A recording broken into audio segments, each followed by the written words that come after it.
जी TV में मुजाहिद वेलवी आपको खुशामदीद कहता है। और महावरे की ज़बान में 8 फरवरी के इलेक्शन का न सिर्फ ये कि तबले जंग बच चुका है, बल्कि आज से यानी 20 दिसंबर से लेकर 22 दिसंबर तक कागजात नामजदगी दाखिल होने का सिलसिला भी सारे मुल्क में शुरू हो गया है। सारी नज़रें एक तो इस बात पर हैं कि तहरीक इंसाफ के कायद खुद इलेक्शन लड़ सकेंगे, उनके उम्मीदवार दाखिल अपने कागजात नामजदगी दाखिल कर सकेंगे या नहीं कर सकेंगे। उसके बाद सिंध यकीनन बहुत अहम, पंजाब भी बहुत अहम। लेकिन जैसे मैंने कहा कि आज दावा ये किया गया है क्योंकि तहरीक इंसाफ के सरबराह इमरान खान नाअहल करार दिए जा चुके हैं और सियासी पार्टी के सरबराह नहीं रहे हैं। फिर भी बैरिस्टर गौहर दावा कर रहे थे कि इमरान खान 3 हलकों यानी लाहौर, लाड़काना, लाहौर, मियांवाली और इस्लामाबाद से इलेक्शन लड़ेंगे। और फिर खबरें ये भी आ रही हैं कि सनम जावेद जो है उन्होंने कहा मैं मरियम नवाज़ के खिलाफ इलेक्शन लड़ूंगी। यास्मीन हमीद, महमूद रशीद उन्होंने भी दावा किया है, उन्होंने भी कागजात नामजदगी दाखिल करने का ऐलान किया है। लेकिन जैसे मैंने कहा कि इस वक्त ये देखेंगे कि बैरिस्टर गौहर जो दावा कर रहे हैं क्या इलेक्शन कमीशन उनके कागजात कबूल करेगा। देखिए बैरिस्टर गौहर क्या कह रहे थे। आज मैंने अदालत के सामने दरख्वास्त सबमिट कर दी थी, अदालत ने अलाउ कर दी है। कल खान साहब के पास इंशाअल्लाह ताला नॉमिनेशन फॉर्म आएंगे और खान साहब इंशाअल्लाह ताला ये इलेक्शन कंटेस्ट करेंगे। हल्के जो उसने किए वो इंशाअल्लाह ताला मियांवाली से भी लड़ेंगे, लाहौर से भी लड़ेंगे और इस्लामाबाद से भी इंशाअल्लाह ताला खान साहब लड़ेंगे। ये कहना है तहरीक इंसाफ के कायदीन और तर्जुमान का कि ज़्यादातर उम्मीदवारों को जो टिकट दिए जाएंगे वो जेलों से, क्योंकि एक लिहाज से वो महफूज भी होंगे, गिरफ़्तार भी नहीं किए जा सकेंगे और बआसानी वो जेल से बैठकर अपनी मुहिम आसानी से चला सकेंगे। लेकिन अभी मैंने कहा ना कि सबसे बड़ा मसला ये है कि क्या उन्हें जमात यानी बल्ले का निशान मिलकर इलेक्शन लड़ने की याद दी जाती है, नहीं उनके कायद को याद दी जाती है, नहीं आती है। और जो लोग अभी तक जिनके ट्रायल चल रहे हैं उनकी क्या सूरत हाल होगी। दिलचस्प सूरत हाल सिंध में इसलिए है कि पहली बार पीपल्स पार्टी के ख़िलाफ़ एक बहुत बड़ा महाज बन रहा है और मियाँ शहबाज शरीफ, मरियम नवाज़ शरीफ भी कराची से लड़ेंगे इलेक्शन। और सबसे बढ़कर ये कि MKM उनकी इत्तेहादी होगी, GDA भी उनकी इत्तेहादी होगी कि उसमें भी सिलसिला जारी है लोगों के शामिल होने का, यानी MKM, GDA, नून लीग। और सबसे बढ़कर ये कि बिलावल भुट्टो ने लाड़काना में जहाँ से दाखिल कराए हैं नामजदगी, वहाँ से जमीयत उलमा इस्लाम के सेक्रेटरी जनरल राशिद सोमरो ने भी कहा है कि मैं इलेक्शन लड़ूंगा। मुस्तफ़ा कमाल, जैसे मैंने कहा कि एक बार फिर जो सरगर्म अमल हुए हैं MKM के प्लेटफॉर्म से, आज बड़े पुरहुजूम अपने हामियों के साथ दाखिल हुए और उन्होंने कागजात नज़मी दाखिल किए। ये भी कहा जा रहा है कि मुस्तफ़ा कमाल ने अभी तक जो कागजात दाखिल किए हैं वो उसी हल्के से हैं जिसे मियाँ शहबाज शरीफ ने दाखिल किए हैं। चारों सूबों में सूरत हाल क्या है, ज़रा अपने रिपोर्टरों की तरफ चलते हैं। सबसे पहले मालूम करते हैं अपने इस्लामाबाद के नुमाइंदे हमीद लंगरा से कि वहाँ क्या सूरत हाल है। जी Hamid Langra. District returning officer के दफ्तर से भी तीनों इस्लामाबाद के हलके जो है NA 46, NA 47, 48 उसके के लिए कागजात नामजदगी भी वसूल किए गए। और उनकी अगर मैं तफसीलात के हवाले से आगाह करूँ तो NA 46 के लिए तकरीबन 114 के करीब फॉर्म हासिल किए गए, NA 47 के लिए 130 फॉर्म हासिल किए गए, जबकि NA 48 के 101 फॉर्म हासिल किए गए। अगर इन सब को कंबाइंड कर लिया जाए तो ये 400 से ज़ायद जो है वो कागजात नामजदगी बनते हैं जो वसूल किए गए हैं। इनमें कागजात नामजदगी वसूल करने वालों में से अहम शख्सियात जो इस्लामाबाद के इन तीनों हलकों से पार्टिसिपेट करती हैं इलेक्शंस के अंदर, अगर मैं उनकी बात करूं तो आज कागजात नामजदगी वसूल करने वालों में राजा खुर्रम नवाज़, सैयद ज़फ़र अली शाह, शुएब शहीन, अली बुखारी शामिल हैं। मुस्लिम लीग नून के ज़ीशान नकवी, मलिक नूर अवान और जमात इस्लामी के काशिफ चौधरी की जानिब से कागजात नामजदगी नामजदगी वसूल किए गए। इसी तरीके से इस्लामाबाद के साबिक मेयर शेख अंसर अजीज़ ने भी इस्लामाबाद के 2 हलकों से कागजात नामजदगी वसूल किए। उन्होंने NA-47 और NA-48 से अपने कागजात नामजदगी हासिल किए। वो भी इस रेस में शामिल हैं कि उन्हें मुस्लिम लीग नून का टिकट मिल जाए।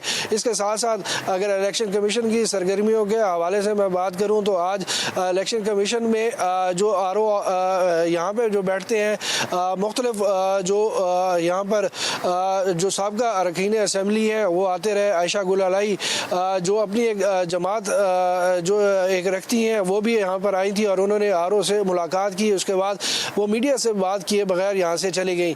आज दूसरे रोज़ जो है ये कागजात नामजदगी का सिलसिला जो है वो हमीद लग रहा बता रहे थे कि आज इस्लामाबाद से लेकिन अभी भी बहुत सारे मरकजी कायदीन जिनसे तवक्को की जा रही थी और है कि वो मौजूद होंगे, लेकिन अभी जैसे मैंने कहा आज पहला दिन है, दूसरा और तीसरा, और सबसे ज़्यादा अहम जैसे है मसला लाहौर यानी तख्त पंजाब का। हमारे नुमाइंदे ज़ैनुल आबदीन मौजूद हैं। जी ज़ैन, क्या सूरत हाल रही आज इलेक्शन के पहले दिन के लिए, जिसमें कि 44 के करीब रिटर्निंग अफसरान और 88 के करीब असिस्टेंट रिटर्निंग अफसरान मुख्तलिफ इलाकों में तैनात किए गए हैं और सूबाई इलेक्शन कमीशन में जो मखसूस नशिस्तें हैं मिनॉरिटीज़ की भी, उसके लिए जो है वो कागज़ नामजदगी यहीं पर जो है वो वसूल किए गए हैं और जमा हुए हैं। तकरीबन 300 से जायद आज अगर हम बात करें तो मुख्तलिफ पार्टियों ने कागज़ात नामजदगी जो हैं वो अपने वसूल किए हैं और कईयों ने जमा भी करवाए हैं। सबसे ज़्यादा नॉमिनेशन पेपर लेने का जो सिलसिला है वो PTI का देखने में आया। गलती तो होना खैर नामुमकिन कहेंगे, उसको आगे जाना जो चामा गोइयाँ हैं Pakistan bar council, supreme court bar council और पंजाब बार कौंसिल की तरफ से भी एक पिटीशन ली थी, लेकिन चीफ जस्टिस ऑफ पाकिस्तान जैसे काजी फायद ईसा का स्टांस जो है बड़ा वाज़ेह है। इसमें छुट्टियों में जाने से पहले जो उन्होंने कलअदम करार दिया लाहौर हाई कोर्ट का फैसला, इससे जो इलेक्शन कमीशन है उसकी भी तैयारियां देखने में यही आ रहा है। और जो बड़ी तादाद में नॉमिनेशन पेपर के लिए उम्मीदवार आज आ रहे थे वो काफ़ी संजीदा रख रहे थे। और ये है कि जो नॉमिनेशन पेपर की तारीख की जो बात इन्होंने की है कि उन्होंने कहा है कि फिलहाल तो ऐसा नहीं लग रहा कि वो आगे जाएगी, लेकिन ये है कि 22 दिसंबर को ही जो है वो कागज़ात नामजदगी शेख ज़ैनुल आबदीन के लाहौर में दिन। लेकिन बहरहाल काबिल ज़िक्र बात ये थी कि कोई बहुत काबिल ज़िक्र शख्सियात आज दाखिल करने नहीं आई। ज़रा अशरफ सोलंगी से पूछते हैं, हमारे कराची के नुमाइंदे, जहाँ मुस्तफ़ा कमाल तो ने तो दाखिल कराई है, लेकिन इसके अलावा क्या सूरत हाल रही? जी अशरफ सोलंगी।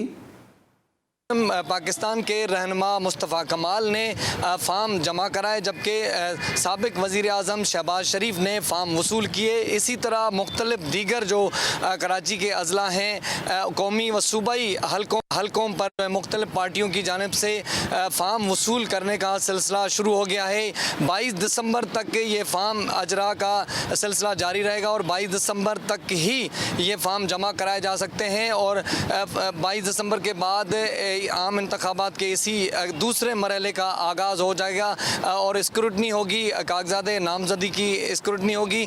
इसी तरह कौमी व सूबाई जो मखसूस नशिस्तें हैं, सूबाई इलेक्शन कमीशन में मुख्तलिफ सियासी पार्टियों की जानिब से जो है ख़वातीन ने फ़ार्म वसूल किए, जिसमें पीपल्स पार्टी की रुबीना कायम खानी, सेनेटर सहर कामरान, जीनत बलोच समेत दीगर जो मुख्तलिफ अज़ला की ख़वातीन थी, उन्होंने फ़ार्म वसूल हमें किए। बता रहे थे, लेकिन दूसरे रोज़ कि मुस्तफ़ा कमाल साहब के अलावा कोई जो है नाम नहीं आया। कुछ पीपल्स पार्टी के लोग आए, लेकिन बहरहाल सक्खर लाड़काना वहाँ भी जैसे मैंने कहा अहम है।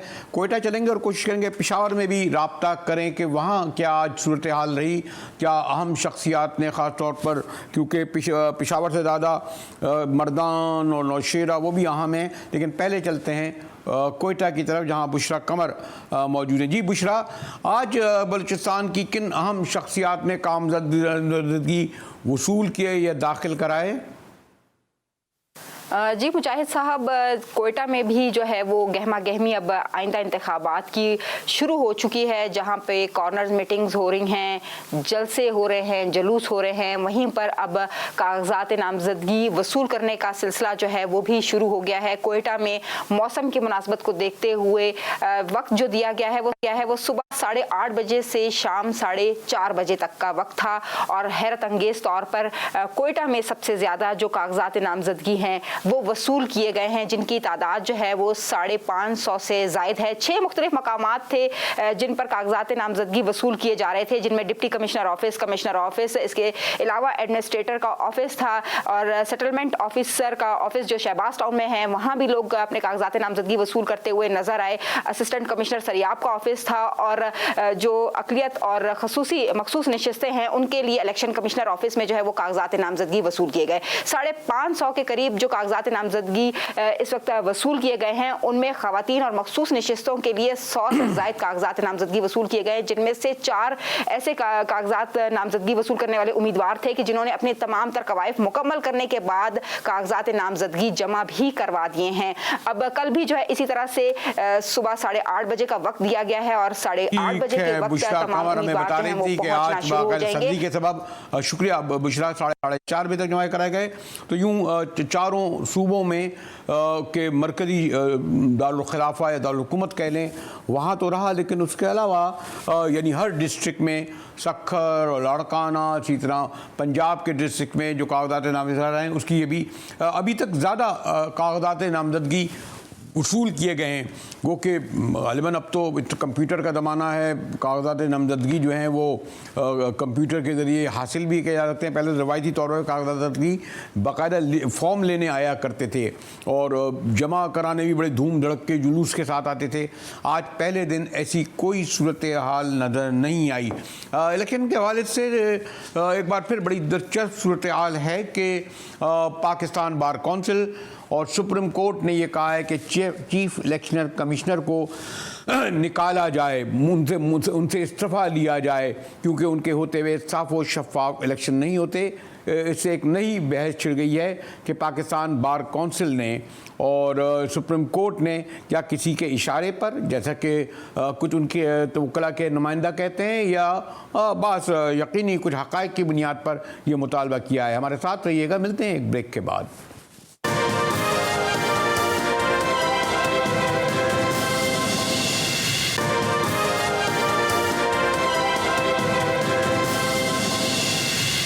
टीवी में एक बार फिर मुजाहिद बिल्ली आपको खुशामदीद कहता है कि गो के इलेक्शन में सिर्फ अब 49 दिन रहते हैं, लेकिन बहरहाल एक नुमाइंदा यानी पाकिस्तान बार कौंसिल और सुप्रीम कोर्ट बार ने मुतालबा किया है कि चीफ इलेक्शन कमिश्नर मुस्तफ़ी हो जाएं और उनका कहना यह है कि उनके होते हुए साफ व शफाफ इलेक्शन नहीं हो सकते। इलेक्शन के हवाले से अभी आपने देखा कि लाहौर हाई कोर्ट में एक पहले रिट दायर की गई थी, फिर कुछ और भी मुतालबे किए जा रहे हैं कि कागजात नामजदगी दाखिल कराया जाए। और ये जो मुतालबा है सिर्फ जबकि चीफ इलेक्शन कमिश्नर जिनको डिफेंड किया करता था पाकिस्तान बार कौंसिल, उस वक्त जब कहा जाता था कि सदर मुमलिकत ऐलान करेंगे कि आज इलेक्शन का जब कागजात नामजदगी दाखिल करने का दिन है, उसी दिन उनका ये मुतालबा क्यों हमारे आया।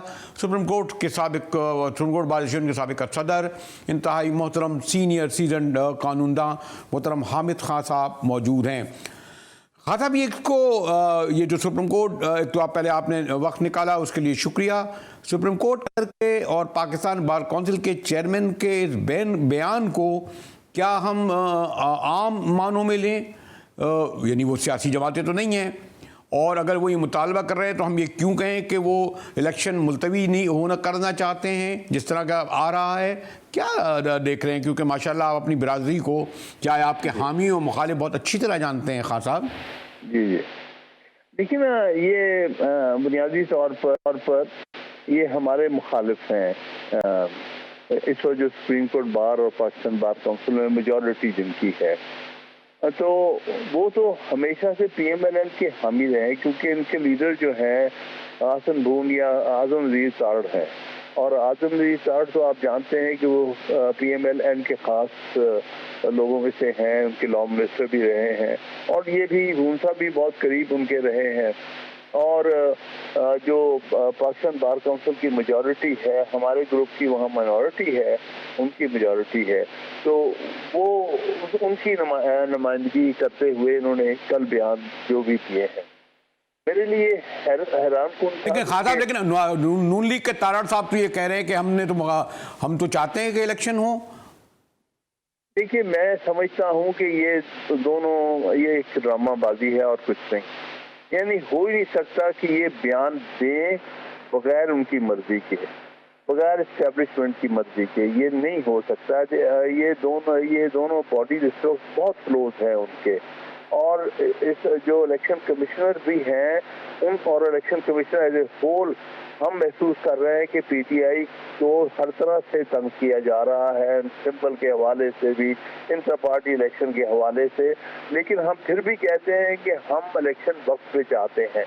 तो ये क्यों कह रहे हैं कि इलेक्शन जो है वो चीफ इलेक्शन कमिश्नर इस स्टेज पर रिजाइन करे? इसका मतलब अगर चीफ इलेक्शन कमिश्नर वाकई ही रिजाइन कर ले तो इलेक्शन कमीशन जो है वो टूट जाएगा, इलेक्शन कमीशन जो है प्रॉपर्ली कॉन्स्टिट्यूट नहीं होगा, तो नतीजा यही होगा कि इलेक्शन नहीं हो सकेंगे इतने स्टेज पर अगर ये बात आ रही है। नहीं, लेकिन खान साहब इस वक्त सूरत ये है कि नून लीग को तो बड़ी लेवल प्लेइंग फील्ड मिली हुई है माशाल्लाह। उनके तो बड़ी इंटरव्यूज़ हो रहे हैं, बड़े ज़ोरदार तरीके से इंतखाबी मुहिम चलाने की तैयारियां हो रही हैं, बल्कि शुरू हो चुकी हैं। और वो तो ये समझ रहे हैं कि वो चौथी बार वज़ीर आज़म होंगे। इससे ज़्यादा अच्छा सुनहरी मौका उन्हें नहीं मिलेगा कि पीपल्स पार्टी पंजाब में नहीं है, तहरीक इंसाफ की क़यादत जेल में है। तो आप ये क्यों समझते हैं कि इन दोनों ने, हमारे जो बार काउंसिल और सुप्रीम कोर्ट ने इसलिए कहा है कि नून लीग इलेक्शन नहीं चाहती? देखिए, ये इसलिए कि बज़ाहिर तो वो यही कह रहे हैं कि हम इंटरव्यूज कर रहे हैं, गालिबन लगता है उनको ये है कि इलेक्शन में जो सूरत हाल है उनके कोई हक में नहीं है। जो भी है PTI सबसे पॉपुलर पार्टी है, इमरान खान सबसे पॉपुलर लीडर हैं, तो ऐन मुमकिन है कि वो चाहते हों कि इलेक्शन डिले हो जाए ताकि हमारी तैयारी बेहतर हो जाए। मैं तो गेस कर रहा हूँ और कोई वजह नज़र नहीं आती, क्योंकि उनकी तरफ से ये बयान आना और वो बार काउंसिल्स को या बार एसोसिएशन को आगे कर रहे हैं ताकि पॉलिटिकली उनको एम्बैरेसमेंट ना हो ये बात कहते हुए, और वो कहें कि ये तो बार का मुतालबा था।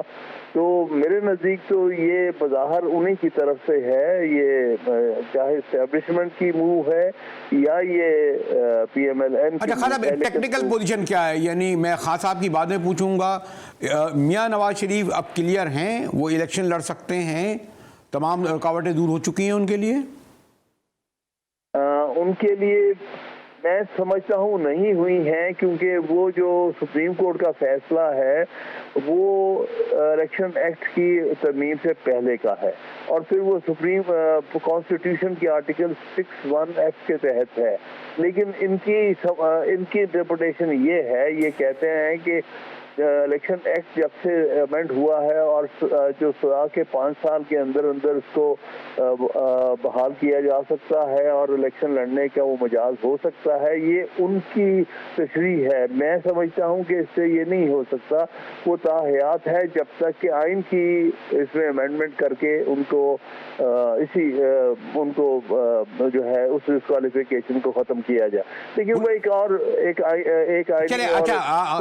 लेकिन इमरान खान साहब की तो पोजीशन ये है कि उन्हें पार्टी के ओहदे से हटा दिया गया है, वो नाअहल करा दिया गया है, तो वो आप कैसे लाहौर से और इस्लामाबाद से और मियांवाली से इलेक्शन लड़ सकेंगे?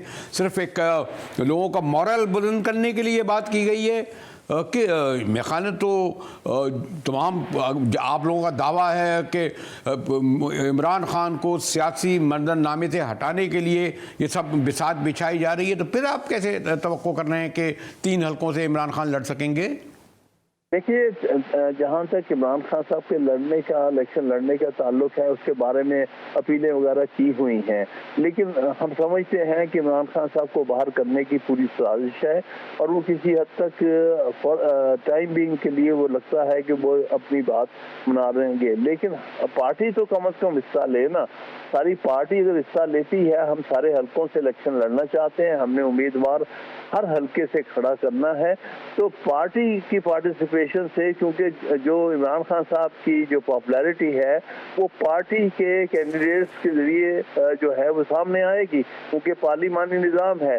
तो इसलिए ये लोग खाइफ हैं इस बात से कि इस पर पार्टी और पार्टी के लिए जो लीडर है, ऐसा लीडर है, वो बहुत ज़्यादा पॉपुलर है और वोट अगर पड़ गया पार्टी बेसिस पर तो उसमें पीटीआई को एडवांटेज होगा। मैं समझता हूं कि शायद ये खदशा है उनके जहन में, जिसकी वजह से वो इलेक्शन को किसी न किसी अच्छा, फिर आज अगर मैं आपसे ये पूछूं कंक्लूडिंग क्वेश्चन कि आज यकीनन जो इलेक्शन सेल यकीनन मुश्किलात का भी शिकार है और हर चीज़ ओपन भी नहीं कर सकता, आज का दिन गुजर गया, कल का दिन है, क्या आप समझते हैं कि जिन लोगों को यकीनन 1 नहीं 2 नहीं 3 उम्मीदवार खड़े किए जाएंगे, कवरिंग कैंडिडेट किए जाएंगे, जो किए भी जाते हैं, आज आपके ख्याल में 593 सूबाई असम्बलियों के हल्के, 266 गालिबन कौमी असम्बली के हल्के, तो तहरीक इंसाफ के एक माकूल तादाद में उम्मीदवारों ने इन नशिस्तों पे कागजात नामजदगी ले लिए हैं या दाखिल करा दिए हैं? मेरी इतला के मुताबिक तो ये है, लेकिन बहुत सारे चूंकि हमारे उम्मीदवार जो हैं वो अभी तक या जेलों में है या अंडरग्राउंड हुए हैं या उनके खिलाफ कार्रवाई हो रही है, उनके लिए मुश्किल हुई कि वो नहीं आ सकते खुद, लेकिन अपने अटर्नी के जरिए तो वो भी दाखिल करा सकते हैं कागजात नामजदगी। जहाँ तक मेरी इत्तलात है, हमारे सारे कैंडिडेट जो भी जिस हल्के से हैं वो कागजात नामजदगी हासिल कर चुके हैं और वो दाखिल कराएंगे। शुक्रिया हामिद खान साहब। हामिद खान साहब ने दोनों बातें वाज़ेह की इस हवाले से कि उनका ख्याल है कि पाकिस्तान बार कौंसिल और सुप्रीम कोर्ट बार का मुतालबा असल में, क्योंकि ये नून लीग के हामी हैं और इस तरह ये इलेक्शन इसलिए मुलतवी कराना चाहते हैं कि नून लीग के लिए फ़िज़ा साजगार नहीं है, और दूसरी जब उनका दावा है कि वो इमरान खान साहब इलेक्शन लड़ने के अहल भी हैं और सारे मुल्क से वो तहरीक इंसाफ तमाम नशिस्तों पर इलेक्शन भी लड़ेगी। मिलते हैं एक ब्रेक के बाद, हमारे साथ रहिएगा।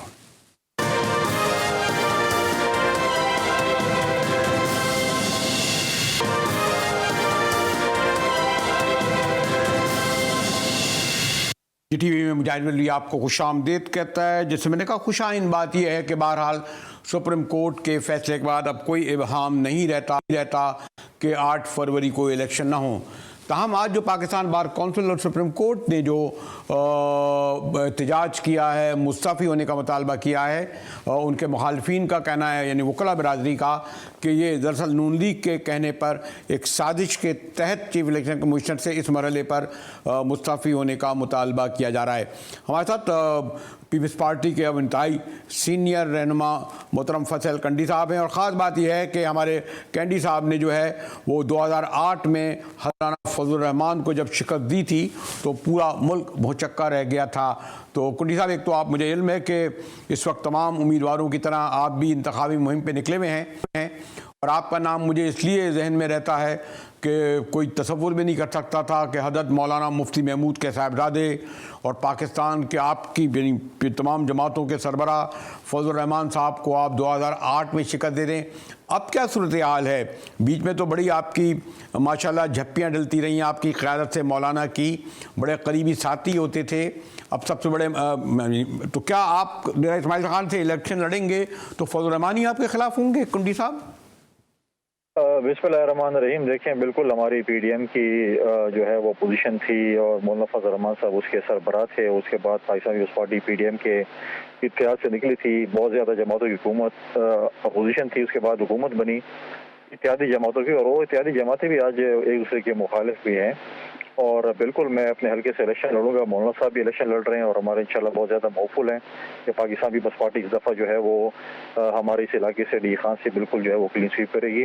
हम अपनी मुहिम जारी रखिए। मौलाना फजल रहमान का अपना एक जमहूरी हक है। आपने कहा कि हम गले बिल्कुल हमारा जो है इज्जत और एहतराम का एक रिश्ता है और सियासत अपनी अपनी, हम अपने अपोजिशन की भी अपने दोस्तों की भी इज्जत भी करते हैं, एहतराम भी करते हैं, लेकिन इलेक्शन के लिए तो हम अपनी पार्टी के प्लेटफॉर्म से अपने पुंडी साहब इसीलिए कैलकुलेटेड मूव ये नहीं है कि बिलावल भुट्टो जरदारी साहब जो लड़काने से लड़ रहे हैं, राशिद सोमरोज साहब जो हैं वो बिलावल के खिलाफ उन्होंने ऐलान किया है कि वो लड़काने से इलेक्शन लड़ेंगे? नहीं, हम हमेशा देखें पाकिस्तान पीपल्स पार्टी ने हमेशा यहाँ पर जो है मौलाना फजल रहमान साहब का मुकाबला किया है। मेरे वालिद साहब यहाँ से मैंने रहे। नहीं, मेरा बता है कि लड़काना से राशिद सोमरो कहते हैं कि मैं लड़ूंगा, उनके साहिबजादे सॉरी राशिद सोमरो साहब कहते हैं कि मैं लड़ूंगा इलेक्शन। देखिए, वो उनकी पार्टी है और उनकी पार्टी के कैंडिडेट लड़ना चाहते हैं, पहले भी वो लड़े हैं, उनका जमहूरी हक है, वो लड़े, किसी ने उनको मना तो नहीं किया। हर पाकिस्तान के शहरी का हक है, वो जहाँ से भी इलेक्शन लड़ना चाहता है, उनका एक जमहूरी हक है कि वो लड़ सकते हैं। बिल्कुल इसमें कोई वो नहीं है, बात नहीं है कोई कहे कि ये आप इलेक्शन न लड़ें या आप इलेक्शन लड़ें। राशिद सोमरो साहब लड़ना चाहते हैं, बिल्कुल लड़ें। इस वक्त क्या पोजीशन है? आज पहला दिन गुजर गया कुंडी साहब, यकीनन जो आपका बड़ा आप लोग तैयारियां कर रहे हैं, गालिबन 593 चारों सूबों की नशिस्तें, फिर 266, तो क्या पीपल्स पार्टी कल और परसों इन तमाम हलकों में कागजात यानी बेशतर हलकों में पंजाब के दाखिल करने की पोजीशन में होगी? देखिए, कागजात नामजदगी कैंडिडेट्स ने लिए हैं और वो जमा कराने के प्रोसेस में भी हैं। अभी उसमें जो है अभी 2 दिन बाकी हैं। अपने कैंडिडेट्स अपने जो है वो कागजात नामजदगी जमा कराएंगे 22 तारीख तक। उसके बाद स्क्रूटनिंग भी होगी और उसके बाद जो है वो टिकट्स का जो मरहला आएगा उसमें भी टाइम है। तो अपने जो है वो टिकट अवार्ड्स जो है वो भी शुरू हो जाएंगे और जिन कैंडिडेट्स को टिकट्स मिलेंगे वो अपना जो है वो सर्टिफिकेट जो है अपना जमा कराएंगे और जो है वो उसके बाद वो इलेक्शन लड़ेंगे। पुंडी साहब, एक और बीच में कंट्रोवर्सी आ गई कि बहरहाल पाकिस्तान बार कौंसिल और सुप्रीम कोर्ट बार एसोसिएशन जैसी अहम मुकला की तंजीमों ने यह मुतालबा किया कि इलेक्शन कमिश्नर मुस्तफ़ी हों कि उनके होते साफ व शफाफ नहीं होंगे। एक ख्याल ये पाया जाता है, बल्कि कुछ इल्ज़ामात भी उनके मुखालफिन ने लगाए कि ये उन्होंने नून लीग की क़यादत के इशारे पर किया है। वो तो बड़ी तैयारी कर रहे हैं मियाँ साहब, 3 दिन से पता नहीं कितने दिन मीटिंग। आपका क्या ख्याल है, क्यों मुतालबा किया है? देखें, इलेक्शन कमीशन के हवाले से अगर हमारी कोई रिजर्वेशन है भी या जो है उसके बावजूद भी हमने उनके लिए एहतराम का जो है वो इलेक्शन कमीशन के हवाले से, चीफ इलेक्शन कमिश्नर के हवाले से हमने एहतराम का जो है वो एक रेस्पेक्ट का एक जो है वो रिश्ता कायम रखा हुआ है। हमने लेवल प्लेइंग फील्ड के हवाले से भी इलेक्शन कमीशन से मुलाकात की और हमने रिजर्वेशन से आगाह किया हमारे डेलीगेशन ने, और हम ये उम्मीद से हैं कि रिजर्वेशन को दूर करेंगे। जहाँ तक बार कौंसिल की उसकी उनके भी हम जो है उसका एहतराम करते हैं, लेकिन अभी जो है ये वक्त नहीं है। अगर आप इस वक्त जो है वो चीफ इलेक्शन कमिश्नर को रिज़ाइन करवाएंगे या प्रेशराइज करेंगे या वो रिज़ाइन करते हैं तो इलेक्शन डिले की तरफ जाता है। पाकिस्तान पीपल्स पार्टी एक दिन भी इलेक्शन डिले के फेवर में नहीं है। पहले भी हमने ये कहा जब high court, Lahore high court से एक पीटीआई की पिटीशन थी, और अभी भी जो है ये चीज़ें आई तो हम इसमें नहीं है कि इलेक्शन एक दिन भी मुलतवी हो। कुंडी साहब, अगर मैं बराह रास्त तो यानी आपका इशू नहीं है, लेकिन तहरीक इंसाफ कहती है कि उनके पार्टी के कायद जो है वो 3 हलकों से इलेक्शन लड़ेंगे। टेक्निकल बात छोड़ें, सियासी तौर पर आप समझते हैं कि उन्हें अगर लड़ रहे हैं तो इलेक्शन लड़ने का हक दिया जाए? देखिए, वो 3 के बजाय 30 से भी लड़ सकते हैं। माजी भी पता नहीं उन्होंने कितने 7 के 9 या 11 हल्कों कितने हल्कों से इलेक्शन लड़ा था और फिर भी लड़ सकते हैं, लेकिन उसके बाद उनकी जो स्क्रूटनिंग होनी है उनके ऊपर कोई ऐसी चीज़ें नहीं हैं जिससे वो डिस्क्वालिफिकेशन के जुमरे में आते हैं। इलेक्शन कमीशन उनको इजाज़त देती है कि आप इलेक्शन लड़ें तो फिर इलेक्शन लड़ सकते हैं। इलेक्शन कमीशन उनके ऊपर तहफ़्फ़ुज़ात की इज़हार करती है, उनके ऊपर कोई ऐसी चीज़ें हैं जिस पर वो इलेक्शन नहीं लड़ सकते हैं तो फिर वो नहीं लड़ सकेंगे। एक लाइन रह गई है, जरदारी साहब भी किसी जगह नवाबशा से लड़ रहे हैं इलेक्शन? बिल्कुल, जरदारी साहब इलेक्शन बिल्कुल हल्के से गालिबन अपने हल्के से लड़ेंगे, इसमें तो कोई दो राय नहीं। जरदारी साहब बिल्कुल इलेक्शन लड़ रहे हैं, बिलावल साहब भी लड़ रहे हैं इलेक्शन। शुक्रिया फैसल कुंडी साहब, आपने वक्त निकाला। फैसल कुंडी साहब ने इस बहरहाल बिलावल साहब भी लड़ रहे हैं इलेक्शन, जरदारी साहब भी इलेक्शन लड़ रहे हैं। उनका दावा है कि तमाम हलकों से पाकिस्तान पीपल्स पार्टी इलेक्शन लड़ेगी। और ये जो एक नई कंट्रोवर्सी हुई है इस पर भी उन्होंने अपना वाज़ेह मौक़िफ़ दिया कि ये वक्त नहीं कि चीफ इलेक्शन के कमिश्नर के मुस्तफ़ी होने का मुतालबा किया जाए। इसी के साथ ही GTV से मुजाहिद बिल्डी को इजाज़त दीजिए।